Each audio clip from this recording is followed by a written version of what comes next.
Mengikuti atau mendengarkan pengajian yang akan disampaikan oleh Ustadz Solahuddin Zuhri SPD. Beliau adalah Wakil Ketua Pimpinan Wilayah Pemuda Muhammadiyah DIY. Untuk itu kepada beliau waktu disilakan.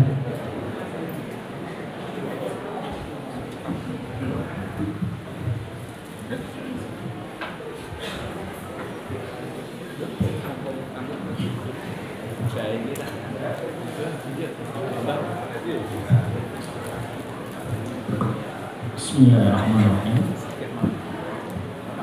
Assalamualaikum warahmatullahi wabarakatuh.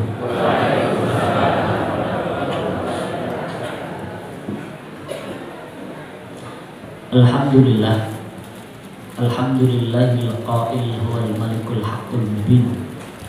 Asyhadu an la ilaha illallah wahdahu la syarika lah, lahul mulku wa lahul hamdu wa ma lana rabbun siwa. Wa asyhadu anna Muhammadan abduhu wa rasuluhu la nabiyya wa la rasula ba'dah.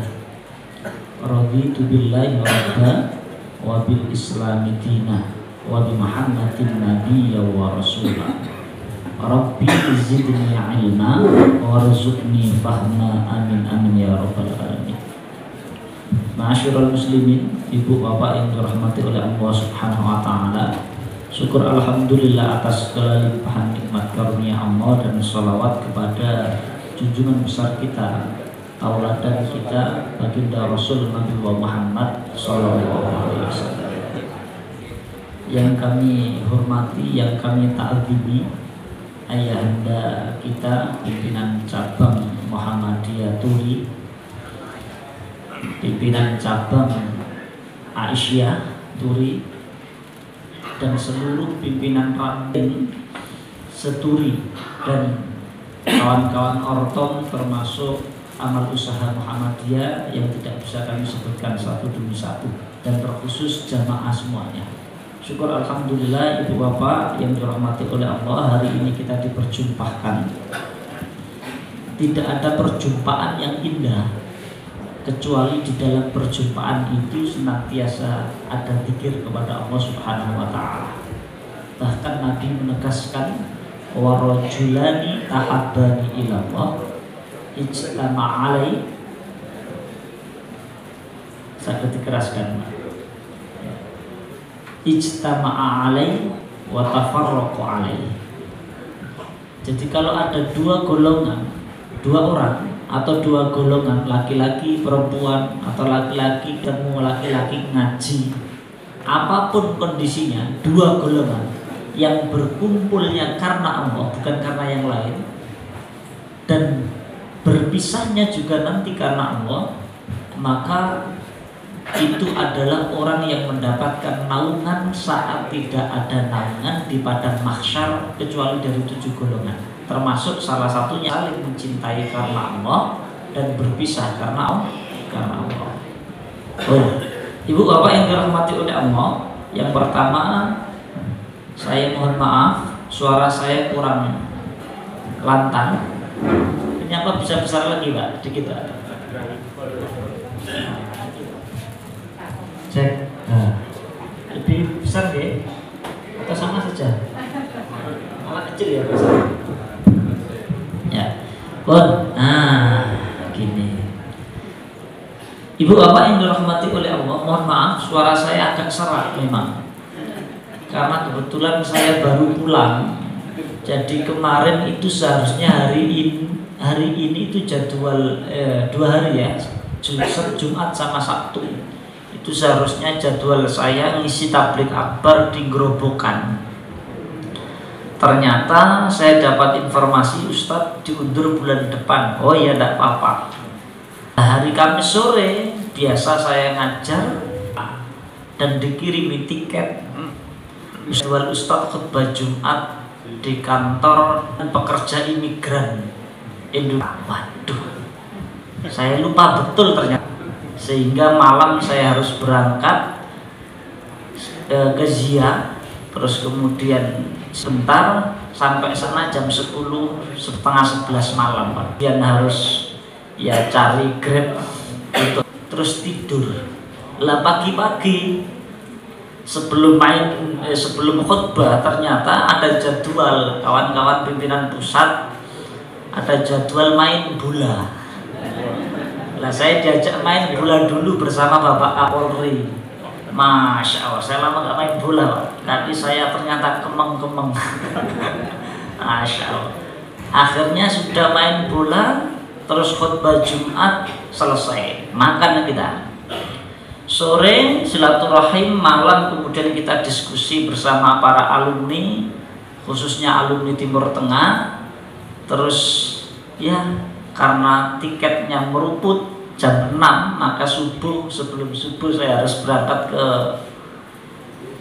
bandara Soekarno-Hatta. Singkat cerita, delay sampai sini duhur. Masya Allah, sampai sini duhur kurang lebih ya jam 1-an. Pulang, nemuin anak sebentar, ngantar anak berangkat TPA. Terus saya istirahat sebentar, ngisi pengajian sampai tadi malam jam 10. Singkat cerita tidur, belum sempat nyium istri Bu.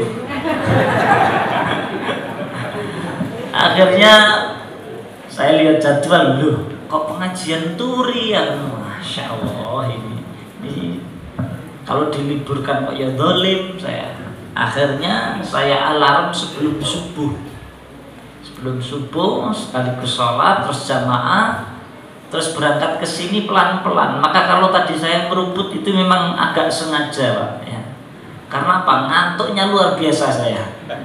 Itu yang pertama. Yang kedua, jadi tradisi warga Muhammadiyah. Saya ulangi, menjadi tradisi warga Muhammadiyah. Sebelum munculnya teologi al-maq diajarkan oleh Kiai Ahmad Dahlan, yang namanya teologi al-asr, sehingga Muhammadiyah itu tertib, rigid, administrasi dan sebagainya bukan karena berangkat dari al-ma'unnya, berangkat dari al-asrnya, wal asr, karena semua peradaban bangsa dan negara termasuk agama itu dimulai dari ketertiban para pelakunya.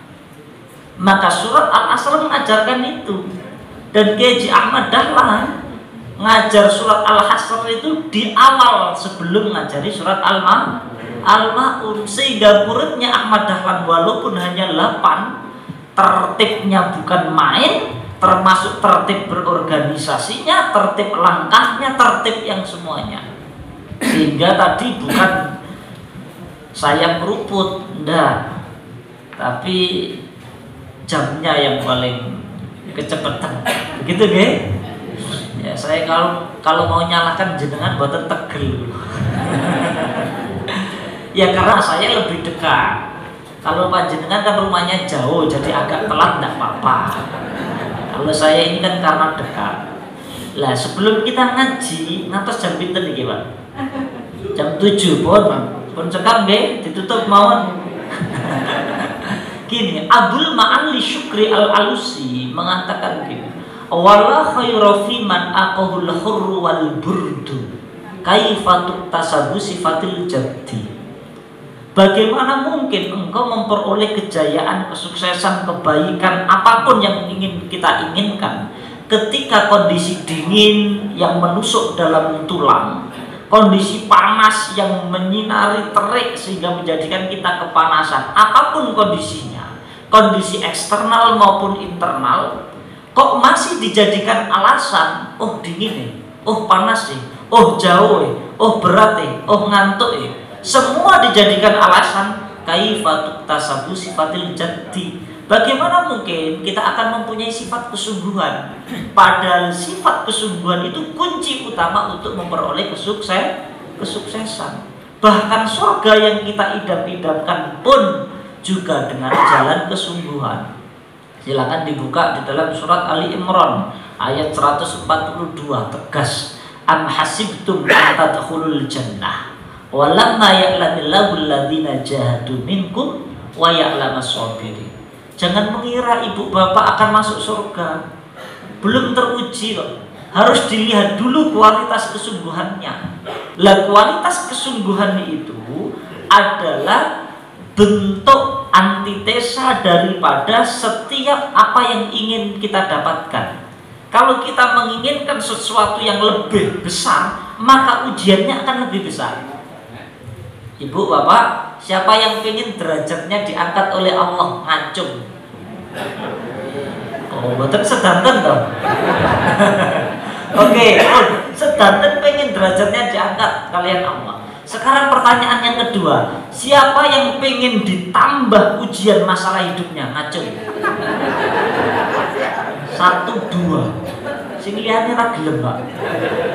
Lah ini masalahnya. Padahal tidak ada derajat yang tinggi tanpa ujian, itu tidak ada. Di dalam surat Al-Ankabut ayat 2 Allah menegaskan, ahasiban nasu ayyutraku ayyaqulu amanna wa hum la yuftanun. Jangan mengira engkau yang sudah ngaku iman, muslim, bermuhammadiyah, pengajian, terus gak diuji Allah. Salah. Justru tambah diuji. Semakin orang itu beriman, ujiannya semakin berat. Sama kayak anak sekolah, anak TK diuji paling gak itu lah. Tapi kalau kemudian mahasiswa suruh melukis, gambar, mewarnai, ya orang muda, Pak. Sakit dipahami gak sampai sini gak? Artinya kalau kita pengen lulus naik kelas, ujiannya ada. Begitu pula hidup, bermuhammadiyah pun sama. Maka kalau kemudian semakin ujian kita ada, jangan lari dari ujian, tapi menghadapi ujian. Lah bagaimana skenario menghadapi ujian ini? Di antara skenario menghadapi ujian itu dengan keimanan, dan keimanan itu berbuah mujahadah, kesungguhan. Maka kalau warga Muhammadiyah kok ora tenanan, ya tertinggal, Pak. Saya kalau bulan asli Lamongan, pakai shot ya, asli Lamongan, Pak, saya di daerah minoritas Muhammadiyah. Tahun 50-an itu ada santri mu'alimin usia 24 tahun yang dibenung ke Jawa Timur. Lantas kemudian di Jawa Timur sana punya murid yang ngaji, ya halaqah bersama para santri gitu. Ada 7 orang. Nah, 7 orang santri itu lantas kemudian menjadi tokoh, lantas kemudian menjadikan Muhammadiyah hari ini, Masya Allah, bisa dikatakan Muhammadiyah terbesar itu Jawa Timur, Pak, hari ini di dunia. Saya ulangi, itu di Jawa Timur. Dan yang paling besar di Jawa Timur itu di Lamongan. Ada 37 insya Allah kecamatan. Dan semua kecamatan itu punya rumah sakit, sanes klinik. Ya rumah sakitnya kurang lebih kayak Gamping gitu lah, minimal. Itu berangkat hanya dari 7 orang tadi. Nah, salah satunya almarhum bapak kami, lantas jadi ketua PDPM Lamongan, terus PDM, terus PBM Jawa Timur pada saat itu. Karena apa? Karena saat dalam kondisi minoritas, ya, kita punya kesungguhan, punya common enemy. Common enemy itu musuh bersama yang diciptakan untuk sampainya pada tujuan. Maka bermuhammadiyah tidak boleh tenang-tenang. Kita harus merasa bersaing. Mohon izin, kami ini selaku anak-anak bapak, anak-anak ayahanda, kami ini punya slogan namanya Fastabiqul Khairat. Fastabiqul Khairat itu bukan berlomba-lomba dalam kebaikan. Kalau kemudian kita ngaji para santri itu, Fastabiqul Khairat itu wazannya adalah istabaqah, bukan sabaqah. Tapi sering kita membacanya kan Fastabiqul Khairat itu berlomba-lomba dalam kebaikan. Kalau berlomba-lomba dalam kebaikan itu namanya wazannya sabaqah. Tapi wazannya itu istabaqah. Istabaqah itu gini. Ini ada teh, ada air mineral, ya. Sebenarnya mereknya luar, untuk merek Muhammadiyah cocok. Ini terus gelas, ini ada roti, Pak. Semua ini baik. Kalau semua baik namanya berlomba-lomba dalam kebaikan. Tetapi kalau fastabiqul khairat, baik, saya harus menang. Nah, itu bedanya. Sakit dipahami nggih? Maka kalau istabaqah itu berlomba dalam kebaikan, tapi saya harus menang. Berarti apa? Dengan sistem skenario, dengan kesungguhan. Sehingga bermuhammadiyah itu nggak cukup kemudian rutinan. Kalau rutinan nggak ada bedanya sebagaimana ayat yang disebutkan oleh Allah. Wa minan nasi may ya'budullaha ala harfin. Ada manusia itu beribadah, tapi beribadahnya itu di tepian. Di tepian itu apa? Ya formalitas saja. Nggak ada kesungguhan upaya meyakini apa yang kemudian dia yakini kebenarannya, sehingga apa? Ya normal saja. Akhirnya, mohon maaf, kurang getih, Pak. Saya ulangi, kurang getih. Akhirnya ya ala kadarnya saja. Lah kalau ala kadar itu terus gimana kita faslutul khairatnya? Bon, jamnya sudah habis ini. Oh, ya, pinter-pinter ternyata Bapak.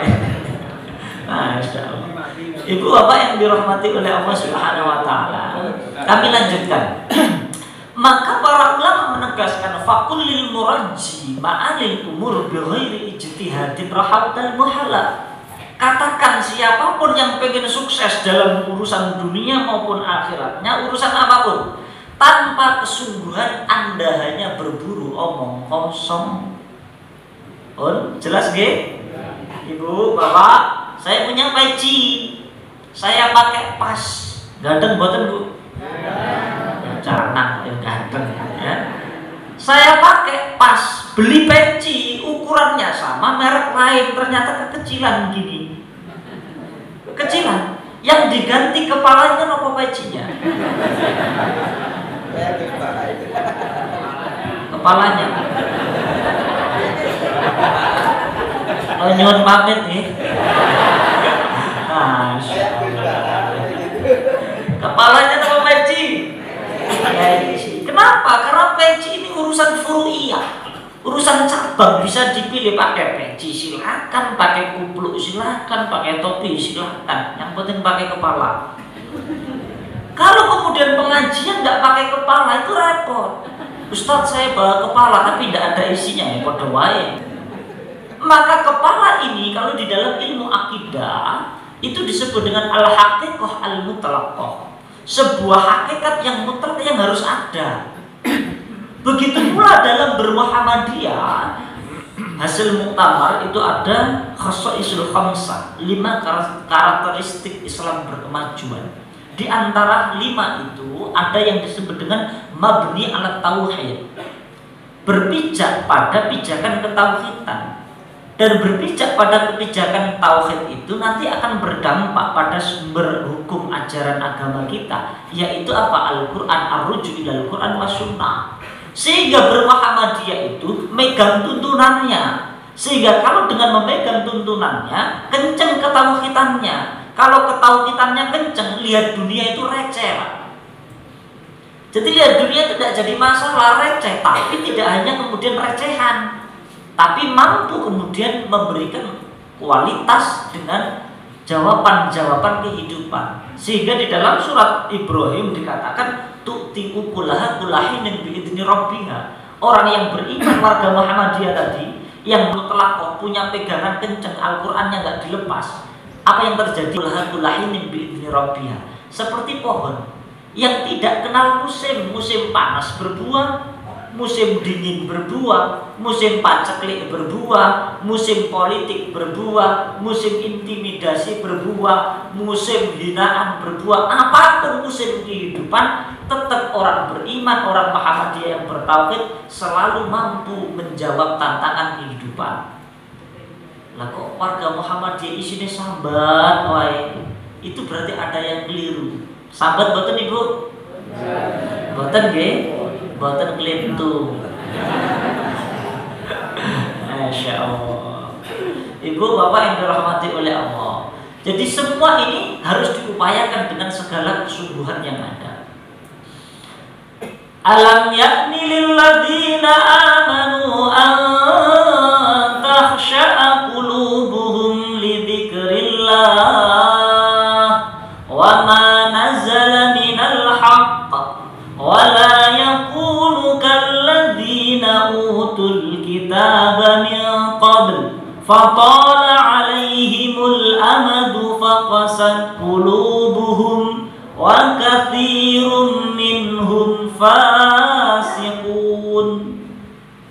Ada ayat di dalam surat Al-Hadid ayat 16 menegaskan, mempertanyakan ulang atas eksistensi keseriusan warga Muhammadiyah. Kalau boleh saya terjemah bebas, hai engkau warga Muhammadiyah yang ngaku beriman, yang sering pengajian Ahad pagi, yang kemudian bangga dengan seragam Muhammadiyahnya. Katanya kamu ngaku iman, tapi kapan kok belum khusyuk? Kapan khusyukmu? Nunggu sakit? Nunggu tua? Sudah tua? Nunggu fakir? Nunggu apa lagi? Nunggu bencana gempa? Nunggu tsunami? Nunggu negara dihancurkan, dunia dihancurkan? Nunggu apa lagi kamu agar khusyuk, kata Allah. Wa nazala minal haq, padahal tuntunan petunjuk sudah saya berikan. Qurannya jelas ada, ustadznya sudah dihadirkan menjelaskan, panduan kitabnya banyak sekali, sekolahnya banyak sekali, mubaliknya banyak sekali, jelas. Wala yakunu kalladzina utul kitab. Oh ternyata, kenapa kok bisa belum khusyuk itu? Karena apa? Karena kita ini tiru orang-orang terdahulu. Saat dikasih petunjuk kitab yang ada banyak itu, nasihat itu, apa yang terjadi? Ditinggalkan, tidak disentuh. Ibu, bapak, derek tanglet hari ini yang kemudian nyentuh HP, sudah megang HP lebih dari 10 kali, sinten? Apa sedanten? Masya Allah sedanten. Oke, saya tanya, hari ini yang kemudian sudah megang Quran, baca Quran lebih dari 10 kali, sinten? Masya Allah. Oke, sehari kita baca Quran berapa kali, Bu? 2 kali. Sehari kita mainan gadget HP berapa kali? Masya Allah. 2 kali, syukur alhamdulillah masih 2 kali. Ada yang kemudian sebulan sekali, ada yang kemudian setahun sekali saat Ramadan. Nah ini bahaya betul. Maka kalau kemudian itu yang dilakukan, kata Allah, lanjutan ayatnya masih dalam ayat yang sama, fatola alaihimul amadu fakusat qulubu. Pelan tapi pasti, Pak.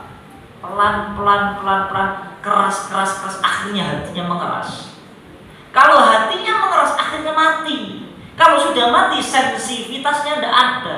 Akhirnya apa? Jangan kaget, hari ini banyak orang hidup itu sibuk dengan urusan perutnya masing-masing, tapi lupa dengan kepekaan sosial, kepekaan di sekitarnya.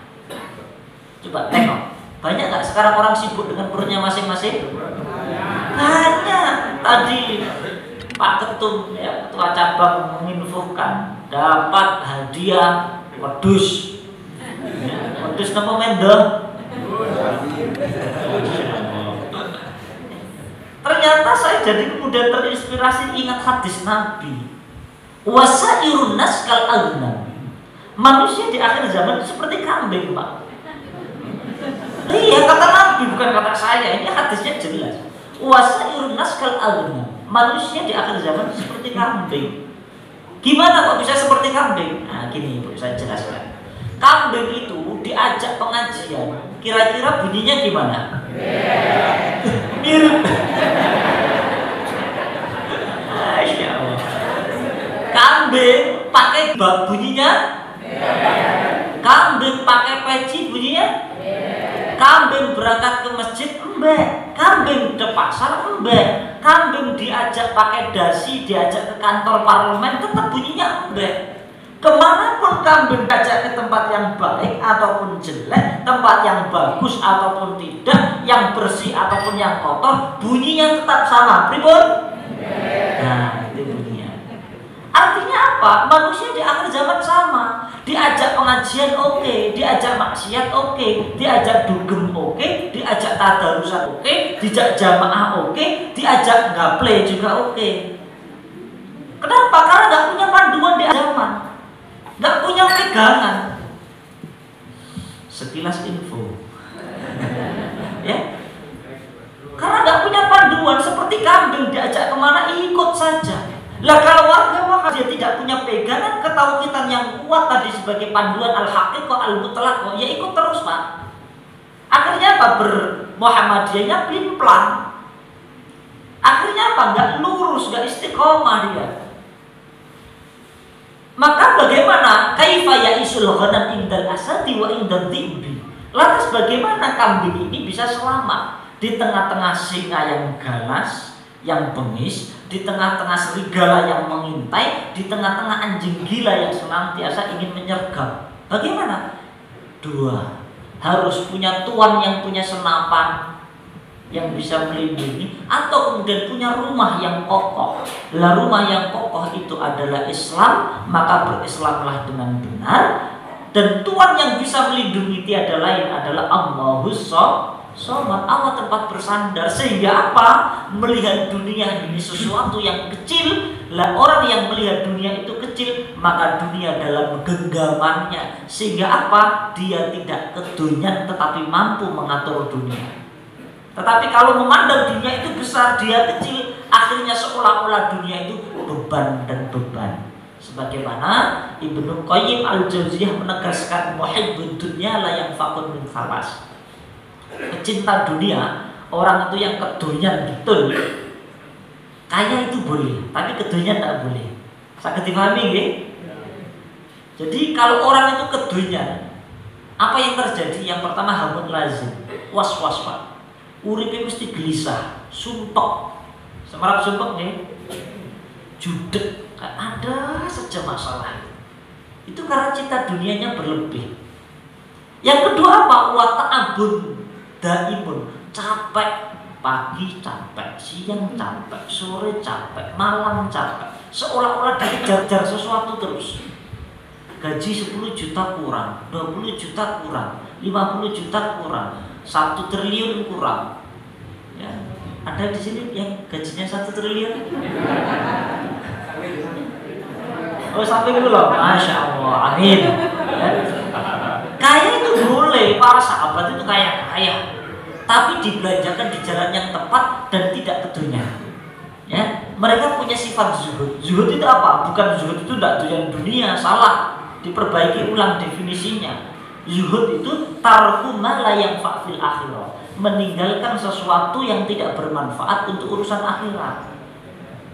Artinya boleh kaya, silahkan gaji kita per bulan itu 5 triliun tidak apa-apa. Tapi apa? Meninggalkan perbuatan-perbuatan yang tidak bermanfaat untuk urusan akhirat. Artinya apa? Memanfaatkan diri untuk urusan akhiratnya. Lah yang ketiga, kalau orang itu kedonyan apa? Wahasrotun latang kodi. Akhirnya nyesel Pak. Loh kok sudah tua? Yusuf pinten Pak? 60. Loh kok sudah 60? Kalau ikut Nabi itu 63 tahun lagi. Kalau ikut Nabi, kalau ikut Kiai Ahmad Dahlan, pinten Bu? Kiai Ahmad Dahlan itu 55 wafat. Tapi karyanya, masya Allah. Kalau ikut Jenderal Sudirman, pinten? 35. Jenderal Sudirman itu 34, persis umur saya sekarang. Berarti saya gini mati. Tapi karyanya jangan ditanya. Maka Ibnu Athaillah As-Sakandari di dalam kitabnya mengatakan gini, rubba umrin intas saat amaduhu wa qalat amdaduhu. Ada orang itu usianya panjang, tapi tidak ada manfaatnya, resek saja hidupnya. Setiap datang buat masalah. Nanti nomor boten Bapak Ibu, kalau kemudian kumpul terus kawannya datang, masalahnya teko iki, masalahnya teko. Nanti nomor boten. Nah itu kata Hasan Al-Basri disebut dengan orang ketiga. Apa orang ketiga itu? Warajulun kadda, manusia yang seperti penyakit, yang kemudian semua orang nggak mungkin punya penyakit. Dan kalau orang kena penyakit, bawaannya itu tidak enak badan. Lah kalau orang seperti penyakit harus dijauhi. Dan biasanya penyakit itu jauh apa dekat? Dekat. Saya sakit kepala saya di sini. Sakitnya di sini apa di sana? Di sini. Saya sakit perut saya di sini. Sakitnya di sini apa di sana? Berarti penyakit itu melekat, dekat. Maka berhati-hatilah dengan orang ketiga yang dekat-dekat dan mendekat. Bisa dipahami? Maka Islam punya aturan. Kalau memang bukan pada wilayahnya, jangan didekati. maka ada wilayah mahram. Ini Muhammad dengan organisasi-organisasi yang lain. Kita juga harus menerapkan, karena bukan mahram kita terus cipika-cipiki, teplak-teplek, ya. Pimpinan harus ngasih contoh pimpinan. Tapi saya lihat insya Allah di sini tidak deh, ya, tidak beda. Alhamdulillah. Ini penting untuk dijaga, Bapak. Ya. Jadi manusia yang ketiga itu yang disebut dengan rajulun qadda, manusia yang seperti penyakit. Lah kita nggak berharap kita menjadi manusia seperti penyakit. Lah kembali lagi ibu-ibu, bapak yang dirahmati oleh Allah, usianya panjang tapi nggak punya manfaat. Tapi ada orang usianya pendek penuh dengan segala kemanfaatan. Di antaranya Jenderal Sudirman, kader Muhammadiyah Tulen. 34 sebelum 30 tahun sudah menjadi jenderal besar, memerdekakan negara. Pada saat itu kan Indonesia sudah KO, Pak. Wong Soekarno sudah menyerahkan bendera putih karena Sudirman saja ini sama pasukan tentara pasukan gerilyahnya, ya. Ini agak melidik, ya, masuk ke mana hutan-hutan untuk kemudian masih menyuarakan Indonesia, masih ada dengan radionya, ya. Akhirnya tetap bertahan Indonesia. Padahal Soekarno sudah menyerahkan bendera putih, sudah kalah. Tapi karena anak muda yang dididik oleh HW, yang dididik oleh Muhammadiyah ini dengan mentalitas keimanan, Masya Allah. Bahkan yang sering dikutip oleh Jenderal Sudirman, monumennya ada nanti di Dieng Batur, ya, di PRM Batur. Saya sering ngisi ke sana soalnya. Itu ada monumennya. Di situ ternyata yang jarang disampaikan di sejarah-sejarah anak Jenderal Sudirman itu, saat kemudian memompa semangat para tentara pada saat itu dengan kalimat apa, ya? Apakah ya, kalau engkau tidak mau mengangkat senjata, ya, engkau merasa bertempur, maka engkau jatuh dalam cabang kemunafikan. Masya Allah. Jadi pada saat itu dipompa dengan semangat hadis oleh Jenderal Sudirman, Pak. Sehingga pada saat itu tempur semua untuk memperjuangkan bangsa. Kok ada hari ini Islam dikriminalisasi, dianggap radikal, itu tidak tahu sejarah berarti, Pak. Terus dianggap Muhammadiyah radikal. Hari ini mulai banyak yang menganggap seperti itu. Itu perlu belajar lagi. Nah kembali kami pertegas ibu bapak yang dirahmati oleh Allah. Lah kita tidak tahu panjang atau pendek usia kita, itu tidak penting panjang atau pendek. Yang paling penting itu adalah kemanfaatannya. Dengan apa kita mengisi ruang kehidupan kita ini, yang itu kelak akan kita jadikan bekal untuk menghadap kepada Allah Subhanahu wa Ta'ala. Ibu bapak yang dirahmati oleh Allah, jam 7 ya Pak. Lanjut. Saya khawatir kalau boleh saya lanjutkan atau saya tutup. Beribun Pak. Beribun. Reklamasi. Kalau derek, kalau tutup mangkok. Biasa jam. Ditutup apa lanjutkan? Oke, saya lanjut sedikit ya. Ya. Gini ibu bapak, maka mari kita kembalikan, kita bermuhammadiyah ini enggak sekedar ikut-ikutan, tetapi kembali dengan melalui jalan Muhammadiyah ini menatah bahwasannya aku memahami agama dengan apa yang difahami Muhammadiyah ini sehingga kuat. Keimanan ketauhidannya dipertajam dengan jalur mujahadah kesungguhan. Dengan dua hal ini nanti akan mampu menjawab tantangan peradaban zaman. Sehingga seperti tadi dikatakan tu'ti ukulah hakulahin bi'idni rabbiyah, selalu punya solusi. Tidak sibuk memaki-maki. Maka tidak ada tradisi di Muhammadiyah itu memaki-maki. Kalau tradisi memaki-maki itu ada di Muhammadiyah, berarti kita nggak paham agama. Oke, saya kasih contoh gini. Sebulan ini yang belum menghina ngece kawannya siapa ngacung? Yang belum. Masya Allah. Karena si ngacung. Oke. Sekarang gini Bu, saya baca hadis, jenengan pirengaken jenengan pahami. Bihasbi mri'in minasyarr ayyahqira akhahu muslim. Cukuplah seseorang itu disebut sebagai penjahat Kalau ia gemar menghina saudara semuslimnya. Lantas pertanyaan saya gini, sebulan ini siapa yang belum menghina saudaranya? Ngacung. Tidak ada yang ngacung. Berarti kalau ikut hadis ini, berarti kita ini disebut penjahat. Kesimpulannya, pengajian Ahad pagi hari ini di cabang Turi kita ngaji bersama para penjahat. Begitu Pak. Terus saya baca hadis Nabi kok ya. Hadisnya kan nggak keliru, yang keliru itu kita Pak. Artinya apa? Karena kita warga Muhammadiyah memahami betul bagaimana beragama itu, maka ritme kehidupan kita diatur agama, bukan kita yang mengatur sesuai keinginan kita. Sehingga apa? Lisan warga Muhammadiyah itu mesti baik-baik Pak. Karena apa? Tahu dirinya, tidak mau jadi penjahat.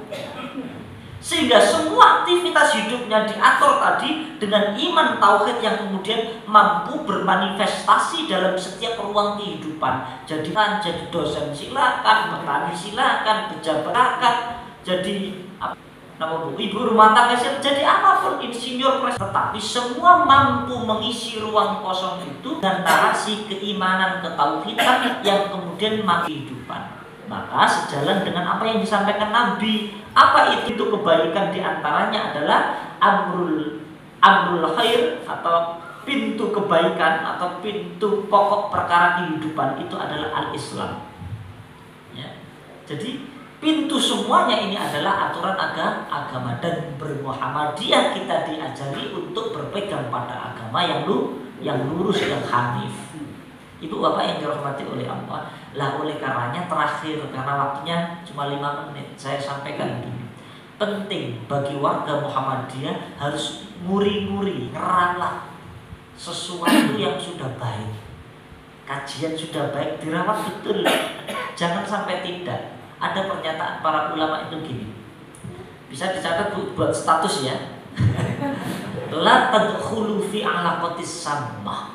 Janganlah engkau terlibat dalam pergaulan yang toksik, yang beracun, maridah, menyakitkan. Faman yaktarib minal maradi yamrud. Karena siapa yang kemudian bermain mendekat kepada penyakit, maka ia akan tertular sakit. Waman yaktarib minas summi yamut. Dan siapa yang kemudian bermain dengan racun, maka ia akan keracunan dan mati. Fakhtar rafiqokah bi'inayah. Maka berhati-hatilah engkau dalam memilih circle pergaulan atau kawan. Maka warga harus pintar-pintar mencari kawan, pintar-pintar bergaul, dan sudah punya perkumpulan, jadikan perkumpulan itu sebagai circle yang terbaik. Circle yang terbaik, maka gelombang kebaikan itu akan menular kepada anak cucu kita, kepada siapapun, bahkan kepada anak bangsa semuanya. Sehingga sejalan seperti Ibnu Qayyim al-Jauziyah menegaskan, an-nufusus syarifah la tardha min asya' illa bi'a'laha wa afdalaha wa ahmadaha. Jiwa yang baik, yang bersih, yang paripurna itu tidak akan berjumpa dengan jiwa-jiwa yang lain, akan bertemu dengan jiwa yang mulia, tinggi, berkualitas, tidak berjumpa dengan jiwa yang rendahan.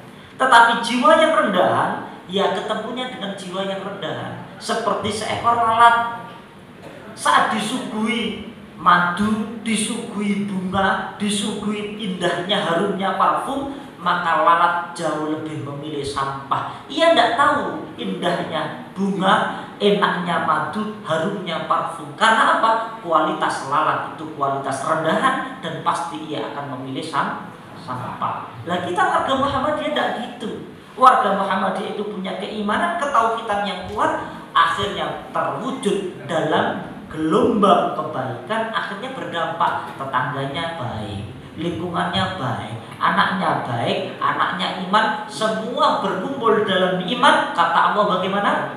Walladzina amanu wattaba'athum dzurriyyatahum biimanin alhaqna dzurriyyatahum. Orang yang beriman, simbah, bapaknya, anaknya, cucunya, cicitnya, buyutnya, canggahnya, udek-udeknya, gantung siwurnya, gebok bosoknya, napa malih? dan seterusnya, semua kerahnya, keluarganya kok kumpul dengan narasi iman, besok dikumpulkan oleh Allah di surga Allah Subhanahu wa Ta'ala. Maka warga Muhammadiyah harus bisa memastikan dan menjamin keluarganya harus hidup dengan keimanan, titik mutlak. Sakit dipahami ya? Semoga ibu bapak tidak puas karena saya bukan alat pemuas. Nasrul minallahi wa fathun qarib. Cukup ya Pak? Ada yang ditanyakan ibu bapak? Tidak ada nggih? Saya setuju buat enten nggih? Oke, ibu bapak kalau nggak ada saya mohon maaf. Kalau tutur kata saya kurang baik, kalau ada keliru-kelirunya mohon dimaafkan. Maklum karena saya orang Lamongan. Lamongan itu kan bahasanya lebih halus ketimbang orang Jogja gitu ya. Jadi kalau bahasa saya terlalu halus mohon maaf. Karena memang orang Lamongan itu bahasanya halus. Kalau orang Jogja kan kasar-kasar Pak. Betul nggih? Saya mohon maaf karena memang ya logatnya memang agak keras. Jadi pangapunten itu tidak ada niatan untuk saling menyakiti, tetapi kita belajar bersama-sama kembali kepada jalan Allah, masuk surga bersama-sama. Semoga apa yang kita minta dikabulkan dan dijabai oleh Allah Subhanahu wa Ta'ala. Nasrul minallahi wa fathun qarib wa basyiril mu'minin. Assalamualaikum warahmatullahi wabarakatuh. Terima kasih dan kita berikan aplaus juga untuk Ustaz. Jadi, Bapak Ibu yang mau mengikuti itu tadi saya membuka Facebook itu ternyata di Facebook atas namanya Gus Soleh ya. Jadi betul ya. Nanti monggo bisa diikuti baik di IG ataupun di Facebook Gus Soleh. Oh TikTok, oh iya. Oh sahabat.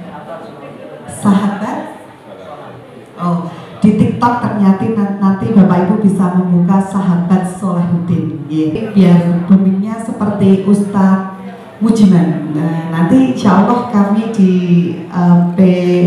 Sleman bersama Ustadz Mujiman nanti jam 13.30. Baik Bapak Ibu, demikian tadi diucapkan terima kasih kepada Ustadz Solahuddin Zuhri atas pemberian tausiahnya yang mana tadi kita sudah mendapatkan tentang teologi Al-Maun, teologi Al-Asyar, dan juga senantiasa kita tetap berjuang di jalan Allah, yang mana juga mengajak keluarga kita untuk selalu dalam keimanan menuju ke surganya Allah. Tentunya ini tidak mudah, istiqomah diberikan kekuatan iman dan takwa. Yang kami hormati, demikian untuk pengajian pada marilah kita bersama-sama mengakhiri pengajian ini dengan doa kafaratul majelis.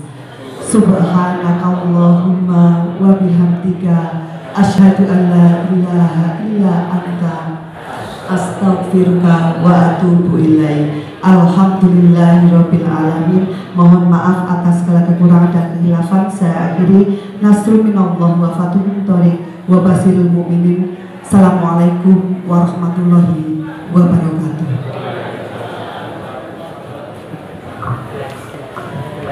Mohon maaf Bapak Ibu, monggo gelasipun dipun asta lajeng dipun taruh wonten ajeng. Nyuwun pangapunten, matur nuwun sanget nggih.